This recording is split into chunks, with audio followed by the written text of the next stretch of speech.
কি বন্ধুরা, কাজের ব্যস্ততায় টাইম মতো ভিডিও পোস্ট করতে পারছো না প্রত্যেকদিন, তো তাহলে তোমার ভিডিওতে ভিউজ আসবে কি করে, তুমি বা সফলতা পাবে কি করে? তো তোমাদের এইসব বিষয় নিয়ে অনেকেরই চিন্তা থাকে যে ঠিক মতো প্রত্যেকদিন ভিডিও পোস্ট করতে পারছি না, তো আমি কিভাবে ভাইরাল হব বা কিভাবে আমার ফেসবুক থেকে সফলতা পাবো। সেই সব চিন্তা ফেসবুক নিজে এখন নিয়ে নিয়েছে। তো ফেসবুকে যদি একটা সেটিংস এখন থেকে অন করে রাখো, ফেসবুক নিজে তোমার ভিডিও টাইম মতো পোস্ট করে দেবে। তুমি যদি ফেসবুকে সেই সময় অন থাকতে না পারো বা তুমি টাইম দিতে না পারো, তো তুমি কিন্তু ফেসবুক নিজে তোমার ভিডিওটা টাইম মতো পোস্ট করে দেবে, তোমার কোনো রকম কোনো চিন্তা থাকবে না, আর একই টাইমে প্রত্যেকদিন কিন্তু ভিডিওটা পোস্ট হয়ে যাবে। তো চলো সেটা কিভাবে করবে, তো আমি স্ক্রিন রেকর্ডের মাধ্যমে পুরোটা তোমাদের দেখিয়ে দিচ্ছি। পুরো ভিডিওটা দেখতে থাকো, নাহলে কিন্তু তোমরা বুঝতে পারবে না।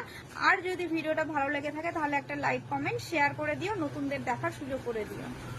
সবার প্রথমে তোমরা তোমাদের গ্যালারি থেকে যে ভিডিওটা পোস্ট করবে সেই ভিডিওটা নিয়ে চলে আসি। তারপর চলে গেলে এখান থেকে ক্যাপশন, হ্যাশট্যাগ এগুলোতে। তো তুমি দেখো আমি আমার ভিডিও টপিক অনুযায়ী একটা ক্যাপশন দিয়ে দিলাম এবং ভিডিও রিলেটেড কয়েকটা হ্যাশট্যাগ ইউজ করে নিচে চলে আসলাম। এখানে দেখো অনেকগুলো অপশন তোমার এখানে শো করবে। তো একটা একটা করে সবার প্রথমে তোমরা যেগুলো যেগুলো অ্যাড করতে চাও এখান থেকে অ্যাড করে নেবে। তো আমি ফার্স্ট এখান থেকে লোকেশনটা অ্যাড করে দিলাম এবং ইনস্টাগ্রামে যেন ভিডিওটা পোস্ট না হয় সেটা এখান থেকে অফ করে দিলাম।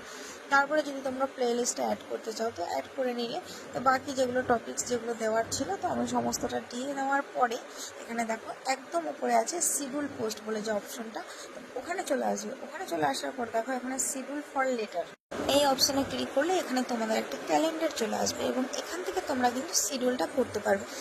যেই তারিখে তুমি যদি চাও, যে এখানে দেখো একটা তারিখ যেদিন আমি পোস্ট করেছিলাম, তোমরা যেই তারিখে ভিডিওটা পোস্ট করতে চাও সেই তারিখটা এখান থেকে বেছে নিয়ে ওকে করে দিলে।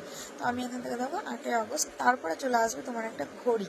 তো এখান থেকে তুমি ঘুরিয়ে তোমার টাইমিংটা এখান থেকে সেট করে নিলে, তুমি মিনিট, ঘন্টা, টাইম যেখানে যখন দিতে চাও, যেই টাইমে তুমি মোট কথা ভিডিওটা পোস্ট করতে চাও, তো সেই টাইমটা এখান থেকে তুমি মিনিট, সেকেন্ড টাইমটা সেট করে নিয়ে দেখো এখানে আমি আমার টাইমটা দিয়ে নিলাম। তো ওখান থেকে তারপর কিন্তু সেভ করে দিতে হবে। উপরে দেখবে যে সেভ অপশনটা থাকে, ওখান থেকে সেভ করে দিয়ে এবার চলে আসলে তো এখানে দেখো এখন আছে এখানে লেখা, এখানে কিন্তু পোস্ট অপশন থাকতো, তো এখন এখানে লেখা আছে শিডিউল।